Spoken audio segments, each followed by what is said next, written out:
partir de agora, no seu rádio, está no ar o programa Politicando-se. Produção e apresentação, Rodrigo Feiju, Flávio Oliveira e Tainara Leite. Voltamos. Vou fazer meu comentáriozinho, coisa rápida aqui para Flávio fechar esse assunto, né, sobre essa questão da CPI. Olha, em relação a Alessandro Vieira, ele não faz nada em benefício para a população, ele faz em benefício ao plano de poder dele. Essa é a minha opinião em relação a Alessandro Vieira. Eu vejo que esses parlamentares, quando vão para Brasília, eles ficam numa bolha, certo? Onde nessa bolha você vê a população lá de cima do avião e são todos formiguinhas. Então assim que ele vê, entendeu? Todos os passos dele são pensados para 2022, para o plano político dele. Porque essa CPI, ela não tem, ele dividiu ela em duas CPIs, né? A CPI que ele ia atacar o governo federal lá para fazer campanha política, não descobrir a verdade, fazer campanha política, e a CPI aqui que ele mandou o grupamento político dele lançar. Como a daqui entrou água, não vai sair, por causa que muita gente está vendo que é só o palanque. Não tem deputados também suficientes. Não tem, entendeu? E eu não julgo não, por mais que tenha essa situação, existam várias situações que devam ser investigadas, tá muito escancarado, tá muito descarado essa CPI. Aí você pega, ele agora está convocando o prefeito, ele vai convocar, né, botou um requerimento para convocar Edivaldo Nogueira, provavelmente ele vai fazer isso ali com o prefeito também de São Cristóvão, de Socorro, né, certo? Então assim, ele está muito desconectado com a população. Fora que ele foi eleito com o voto de um nicho, ele repetiu um discurso. Por mais que ele não tenha dito que ele era bolsonarista, que ele era a favor de Bolsonaro, ele repetiu um discurso que estava ali na onda Bolsonaro. Por isso que existe essa sensação aí de que ele é um traidor. Por causa que ele se beneficiou do discurso que estava ativo, que foi um discurso bolsonarista. Existem outros fatores também que fez ele ganhar, que é os adversários dele, né? Tinha uma quantidade de adversários horríveis. Então assim, ele deu sorte, tem muita sorte também. Em relação a Rogério Carvalho, primeiro eu vou soltar aqui um negócio.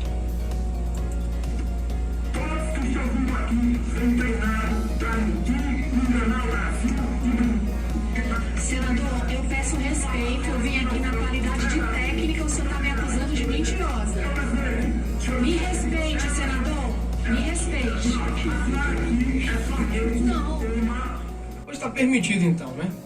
Está permitido falar desse jeito, ter esse tipo de tratamento. O senador Rogério Carvalho, para quem não sabe, em 2007 ele foi condenado por improbidade administrativa quando foi secretário de saúde, 2007, em Sergipe. Então um indivíduo desqualificado desse hoje trabalha como um inquisidor. O cara participa da campanha, ele participa de uma CPI simplesmente com o intuito político, o intuito de atacar o governo federal. É uma vergonha que a gente tem esse tipo de senador. É um senador que não tem decência, não tem qualidade. Ele trabalha naquele tipo de oposição. Quanto pior, melhor. Quanto pior, melhor.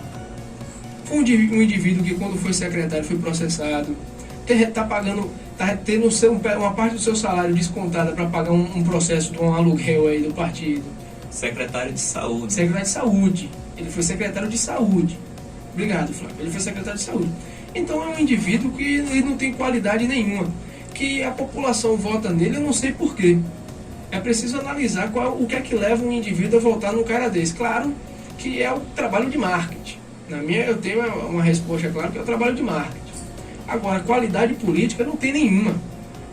Certo? Ele não tem nenhuma qualidade política. Só faz esse tipo de vexame. Tratou a depoente. Você pode não gostar. É um direito seu, você pode não gostar. Agora você não pode tratar uma depoente desse jeito porque você discorda. Chamando de forma jocosa Capitã Cloroquina. Capitã Cloroquina. é uma falta de respeito. Chamando de mentirosa. Chamando de mentirosa, é uma falta de respeito. Que se isso for levado adiante, então vai virar barbárie. Porque imagine se a gente começar a desrespeitar os parlamentares de esquerda.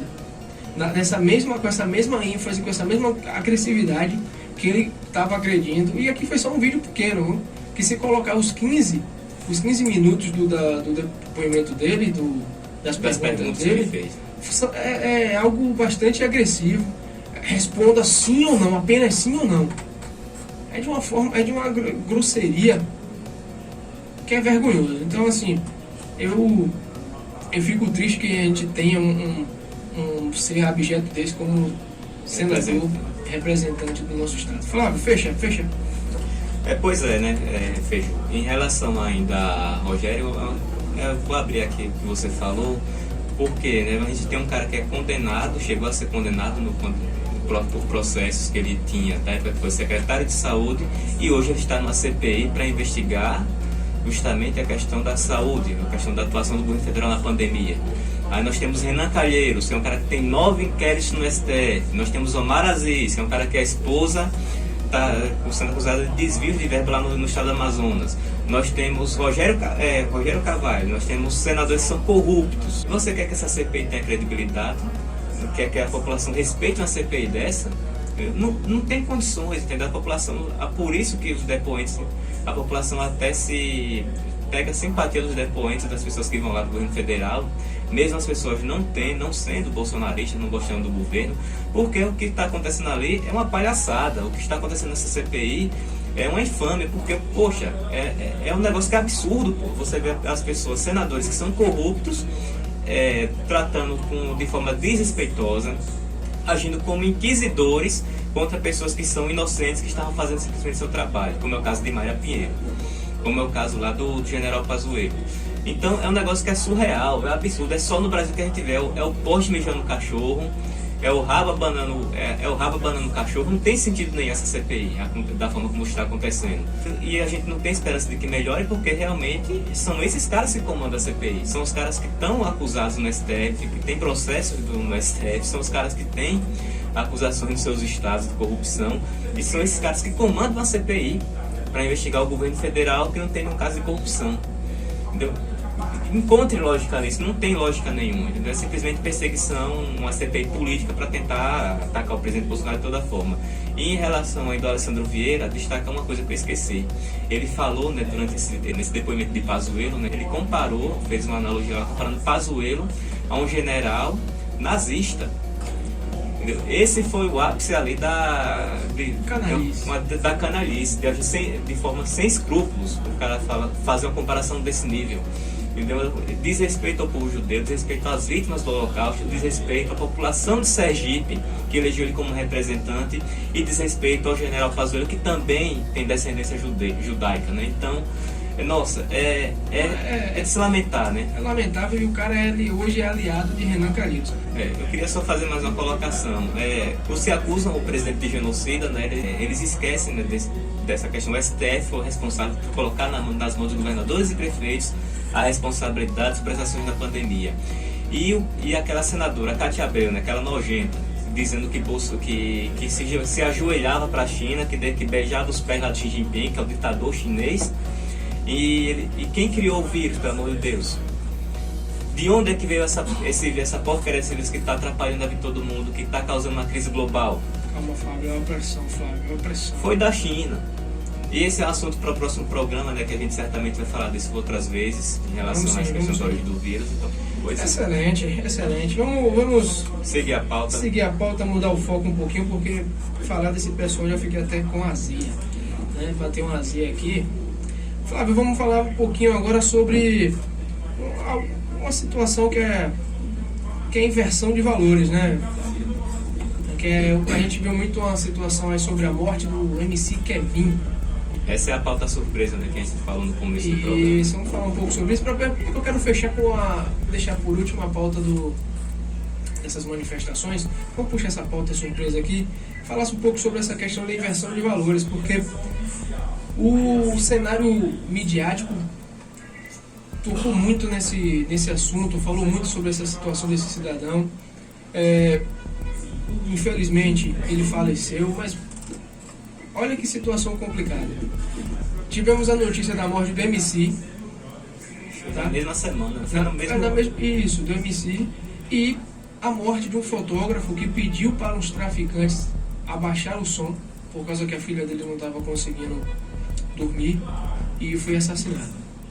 E o que ficou em evidência, o que foi para a mídia, foi a morte desse cara que estava traindo a esposa. Saiu o resultado do exame agora, que ele estava com muita droga no corpo. O cara estava traindo a esposa com uma prostituta, que eles colocam um modelo, acompanha de prostituta. Certo? Então a gente quer falar um pouquinho sobre essa situação para você, ouvinte, sobre essa inversão de valores. Como pode o foco ser, né, um MC que, sinceramente, se ele tivesse vivo, eu não tinha conhecido. Eu não sabia nem quem era esse cidadão. Já ouviu falar dele, Flávio? Pois é, eu também não tinha ouvido até acontecer esse acidente, né, essa fatalidade que o Vitor deixou ele como vítima, né, vítima fatal. Em relação ao fotógrafo, eu só fiquei sabendo dessa situação de um fotógrafo ser assassinado pelo tráfico de drogas por conta das redes sociais. Se não fosse as redes sociais, você não saberia desse fato, porque a grande mídia não divulgou. E é uma coisa que é recorrente. As comunidades do Rio de Janeiro, e isso acontece não só no Rio, mas também em grande parte do Brasil, inclusive aqui em nosso estado, nós temos lugares onde o tráfico domina, nós sabemos disso. E é recorrente as pessoas serem escravas desse tipo de regime, desse tipo de situação, onde tem que obedecer ao traficante, onde tem que aceitar tudo que é imposto, sob a pena, né, de sofrer consequências graves para a sua própria vida ou para a vida de sua família. E infelizmente a vida desse fotógrafo foi ceifada por conta dele simplesmente querer ter um pouco de sossego para poder ficar com sua filha, para sua filha poder dormir. E isso a grande mídia não deu um mínimo de destaque. Tudo bem que o MC é um cara famoso, é um cara que tinha uma grande quantidade de seguidores, mas a ponto de passar o dia todo, que foi o que se viu. Que vocês que acompanham a Globo, acompanham outras emissoras aí, certamente viram esse assunto na mídia durante o dia todo. Todos os noticiários, todos os programas de entretenimento tocaram nesse assunto, focaram nesse assunto da morte do MC Kevin. Mas em relação a essa questão do fotógrafo, foi um cidadão de bem, um trabalhador que foi morto pelo tráfico, infelizmente pouco se deu relevância, né? E aí é que nós colocamos essa questão da inversão de valores, né? É de se questionar, né? Uma sociedade que acha esse tipo de coisa normal, será que é a sociedade que está bem ainda? Será que não é uma sociedade que já está doente? Uma sociedade que acaba desvalorizando a vida de trabalhadores para dar vazão a pessoas que não têm, porque assim, eu acompanhei um pouco, fui procurar saber um pouco sobre esse MC Kevin. É um cara que, se você vê a linguagem dele, é um cara que nem o português, é uma linguagem completamente alheia à nossa realidade. É um cara que vivia de ostentação, que vivia de ostentar carros de luxo, ou seja, é uma realidade completamente diferente da vida do dia a dia do cidadão comum, do cidadão trabalhador. Entendeu? Infelizmente, esse tipo de pessoa acaba tendo muito mais relevância do que os trabalhadores, do que aquele cidadão normal, aquele cidadão que precisa, que se esforça para levar o pão de cada dia para casa, aquele cidadão que realmente ele faz algo pela nossa sociedade. Então, esse é o que fica o questionamento, né? Será que a nossa sociedade está doente? Tainara, com você agora. Não, somente queria que você podia agradecer de estar aqui com vocês. E vamos com tudo, né? Flávio completou minha fala, não tenho mais o que declarar relacionado a isso. O que vemos atualmente é errado ter família, é errado você ter um casamento monogâmico, né? Porque agora a galera declara que a monogamia mata. Então não há o que se gerar mais coisas além disso. Olha, eu fico completamente revoltado porque a gente não está colocando uma vida ou a outra aqui, fazendo uma comparação, pesando. A gente só queria o respeito, né, e que colocasse na mesma proporção a notícia. Porque, meu Deus, um pai de família levou um tiro porque pediu para um traficante abaixar o som. E isso não virou notícia. E isso não foi noticiado de uma maneira que revoltasse a sociedade. Não foi. Né? Em momento algum isso aconteceu. Então, assim, é vergonhoso o caminho que a gente está levando. Agora aquela situação, a operação do Jacarezinho que matou os traficantes, a mídia tem uma cobertura, Sim. nossa. Humanizou o traficante, tudo. Contou historinha bonita, nossa. Aí botou, não, o traficante estava sentado, quer dizer, o cara tá lá com uma operação policial, não, espera ele levantar, ele tá com um fuzil, mas tá sentado. Mas assim, você não consegue pegar, valorizar a vida do pai de família, do trabalhador. Passou, meu amigo, despercebido, ninguém ligou. E um piloto de helicóptero da Record foi atingido enquanto fazia uma cobertura no Rio de Janeiro, né? Atingido por um tiro de fuzil, né? Sim, então assim, o caminho que a gente está levando, sem valores nenhum, sem valorização, como a própria Tainara falou, sem valorizar a família, né? Sem valorizar as boas práticas, sabe? É muito vergonhoso, porque se você for falar de pudor, for falar de respeito, for falar de família, você é colocado num grupo que vai virar chacota, né? Você vai ser colocado num grupo assim que hoje querem transformar em minoria, que não é. Não é minoria, mas querem transformar em minoria. Então, assim, eu acho, sinceramente, que se o cidadão de bem, se o cara que trabalha todo dia não acordar, porque veja o que está passando no jornal.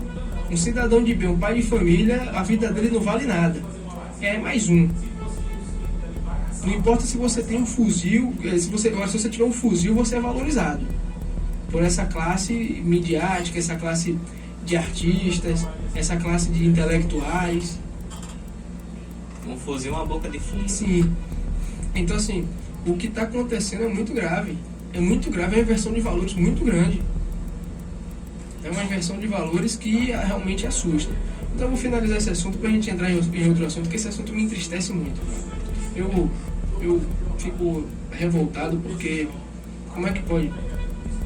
Uma criança vai crescer sendo... Tendo como referência MC Kevin. Né? A MC Kevin virou um herói. Uma referência. É uma sociedade que é o questionamento que eu deixei, né? Será que estamos numa sociedade doente, uma sociedade que tem como referência, prefere ter como referência um MC que não tinha valor nenhum, que não tinha... Infelizmente morreu, a gente lamenta a morte, mas o trabalhador, né, que deveria ser a referência, infelizmente está sendo desprezado. Vamos passar, acho que é um assunto agora mais leve. Né? É um assunto, vamos falar agora de humor, né? Vamos falar um pouco de humor, porque... Vamos falar um pouquinho de humor, vamos falar sobre manifestações da esquerda, né, que pregavam tanto aquela coisa... Fica em casa, a economia a gente vê depois. Né? Eles quebraram a economia e hoje vão para a rua protestar contra o Bolsonaro, que defende justamente a preservação do trabalho e da economia. Né?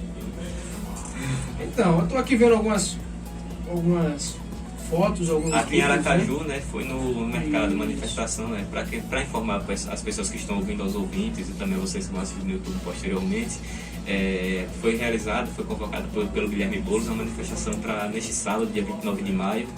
Toda a esquerda está na rua para pedir fora Bolsonaro, porque a pauta que eles estão defendendo aí, querem derrubar o governo de qualquer forma, né? E mais uma vez, né, a gente está vendo pelas fotos, né, Feiju? Acho que deu muito certo não, né? Eu estou vendo aqui fotos, vídeos, e o que é que tem aqui é o seguinte: bandeira da Venezuela.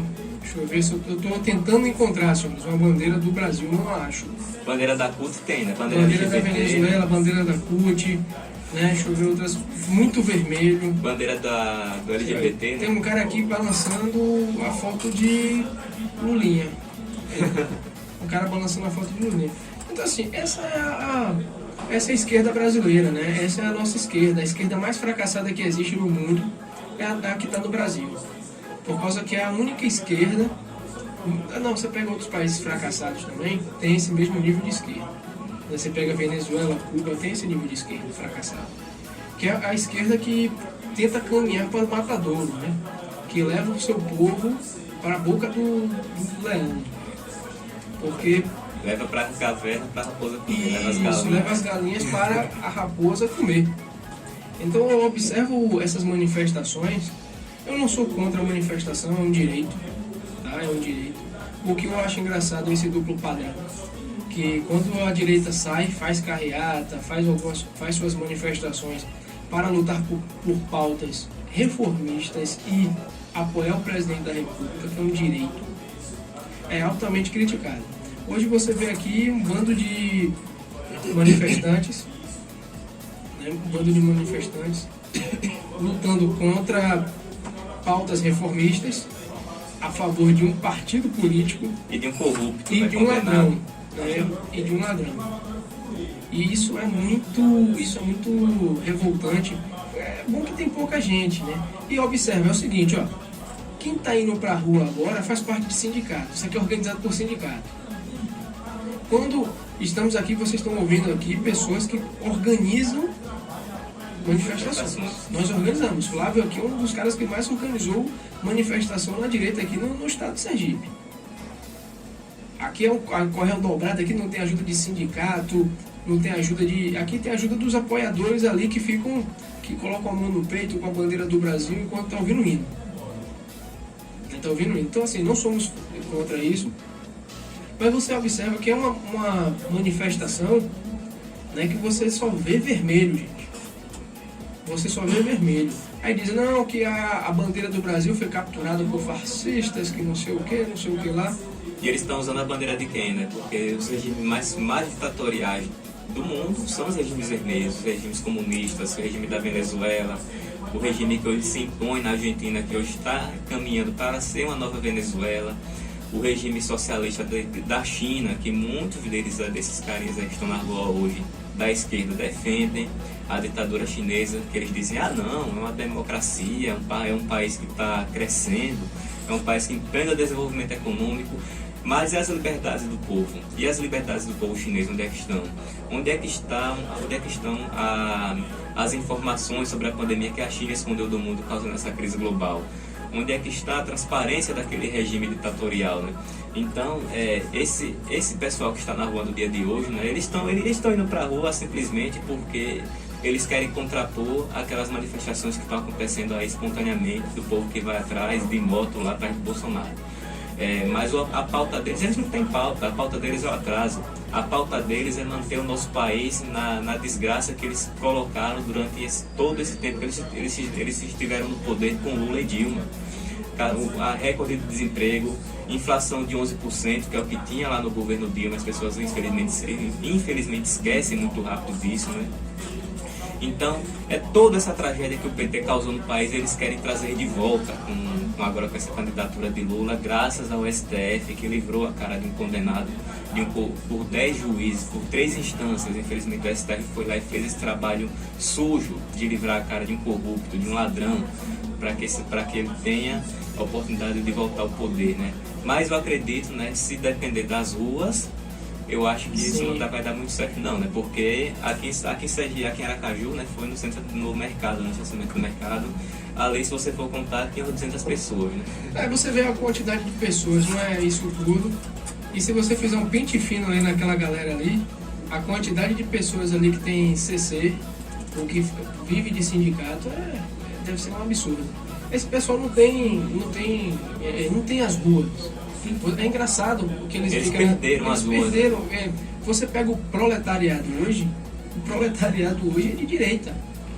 Agora, vários níveis. Você pega ali conservadores, liberais, pessoas antipetistas. O proletário quer trabalhar, o proletário quer ter o direito de abrir seu negócio, quer ter o direito de vender seu churrasquinho de gato na rua, sem ser perseguido pela polícia por conta de decreto de governador, de prefeito. E o eleitor, né, o cidadão médio, aquele cara que não tem uma visão política nenhuma, ele pensa da seguinte forma: meu irmão, eu prefiro escutar o Bolsonaro falando uma besteira ou outra, mas que pelo menos ele fala que eu tenho que existir, do que esse hipócrita que quer falar bonitinho, que diz que ele representa a gente, mas não sabe nada da nossa realidade, não sabe o que é andar de ônibus, que tá aí pedindo para fechar tudo porque o dele tá garantido. Eu prefiro escutar Bolsonaro. Esse cara aí que tá falando essas babunceiras aí é um mentiroso. Eu lá quero escutar um Márcio Macedo da vida, um cara que não sabe o que é passar necessidade. Flávio, eu tive um debate com aquele assessor de Rogério Carvalho, que é presidente do PT em Aracaju. O cara há anos, cara. Um dia desse eu tava vendo, eu lembrei dele no dia que eu peguei a minha carteira de trabalho, eu vi lá ela assinada, vi meu primeiro salário mínimo. O cara, ele vive de cargo comissionado há anos. Ele vive de CC há anos. Ele não sabe o que é passar uma dificuldade, não. Ele ficou nessa pandemia, fora Bolsonaro, fora isso, fora aquilo. Fecha tudo. Mas só que o porteiro dele estava trabalhando, o lanche dele chegava em casa através de um motoboy. Então assim, é uma galera completamente hipócrita. Você tem ainda uma galera aqui do pé de chão que fica aqui, que tem essa gratidão eterna, que ele tem que perceber o seguinte: o cara que tem a gratidão eterna pelo PT, ele tem que perceber o seguinte: o PT ele te deu pouco, ele poderia ter te dado mais. Você tem que analisar o seguinte: ele faz com você uma estratégia brutal, que é doses homeopáticas de bondade. Ele te dá um trocadinho, você fica feliz, não resolve a sua vida, mas comprou sua gratidão. É isso que o PT faz, é isso que a esquerda faz. Você está vendo hoje o pessoal do Fecha Tudo. Os mesmos que estão pedindo Fecha Tudo são os mesmos que correm atrás para pedir cesta básica. Por que isso? Por causa que é para sinalizar virtude. Agora pergunte se eles abriram mão de algum tipo de benefício deles. Não abriram mão de benefício nenhum. Eu vou colocar agora para falar também Tainara, que ela tá na linha. Tainara, fala, por favor. Olá, então, né? O que vimos aí, a manifestação, é realmente a oposição, né? Ou seja, oposição fraca. Que realmente não faz medo algum, né? Querendo derrubar Bolsonaro com 3 assassinatos pingados nas ruas. E realmente são experiências de manifestações que temos, né? O Flávio e você que tem a fazer manifestações há bastante tempo, com todos os cuidados necessários. Não se compara. Quando a direita faz as manifestações, realmente com todo o cuidado necessário, sempre tomando todas as medidas sanitárias necessárias. E ver esse pessoal zombar, dizer que estão aglomerando. Aglomeração eles fazem, batendo tambor, batendo panela. Seria cômico, né, se não fosse trágico. Infelizmente é um pessoal que faz a inversão de valores, quer destruir a família, quer destruir os valores da família. Quer destruir o trabalho. Não tem pudor para isso e se valem de qualquer ataque covarde para desestabilizar a direita. Mas eles não vão conseguir, já fiquem avisados. Nós estamos nessa luta para vencer. Estamos nas ruas também. É como eu disse aqui, eles não têm pauta. A pauta deles é simplesmente derrubar o governo e acabou. Não tem preocupação nenhuma com saúde, não tem preocupação com segurança pública, não tem preocupação com o trabalho das pessoas.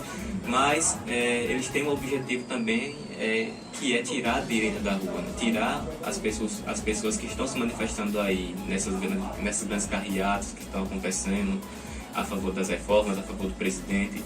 O objetivo deles também pode ser esse, né? Então fiquemos atentos que eles podem estar na rua justamente para poderem fazer aquelas badernas, né? Queimar ônibus, queimar pneu, fechar a avenida, fazer toda aquela escarcel que eles costumam fazer quando conseguem atingir o objetivo deles, que é colocar muita gente. E hoje, como vocês sabem, já tem pouca gente na rua. Não duvidem, no final do dia nós vimos aí quebra-quebra. Já está acontecendo, viu, Flávio? Eu vi um vídeo aqui agora no grupo aqui, com um cara ali no centro, teve o vidro do seu carro quebrado, né? Quebraram o vidro dos vagabundos. Pois então, né? Os vagabundos quebraram o vidro do carro do trabalhador. O cara motorista de Uber vai ter que agora gastar uma grana, né, para poder... Esse é o modus operandi deles, né? Colocar medo na direita, para que o povo da direita não vá para a rua e eles tomem o controle com meia dúzia de gatos pingados, fazendo quebra-quebra, queimando ônibus, impondo o caos, né? Sim, mas eu acho que não vai dar, essa estratégia não vai dar certo mais, não. Hoje está muito mais... Hoje está muito mais assim, tem muito mais gente que está na rua de direita também e perdeu muito aquela coisa de não vou ficar em casa, não vou me manifestar politicamente. Não, amigo, temos um presidente, né, temos alguns parlamentares e as ruas também pertencem ao povo. Hoje a rua é do povo de direita, que vai de graça. Vai de graça. Você tem uns estudantes ou outro ali, você tem uma galera que tem a cabeça mais derretida, que vai de graça. Mas no nosso caso, todos nós vamos de graça. Flávio, vou encerrar. Agradeço a nossa amiga Tainara, que está por telefone. Eu baixo um pouco o volume dela aqui, porque dar um mau contato. Tainara, vou finalizar. Um grande abraço. Espero que você esteja melhor. No próximo programa vai estar aqui no estúdio com a gente. Tá bom? Um cheiro. Agradecer a Tainara Leite, Flávio Oliveira e aqui também na mesa, aqui modulando, Rodrigo Feijô. Senhores, o programa de hoje vai acontecer no próximo sábado também, viu? Então, senhores, fiquem atentos. Aumenta o som, aumenta o som. Alô, Flávio! Valeu!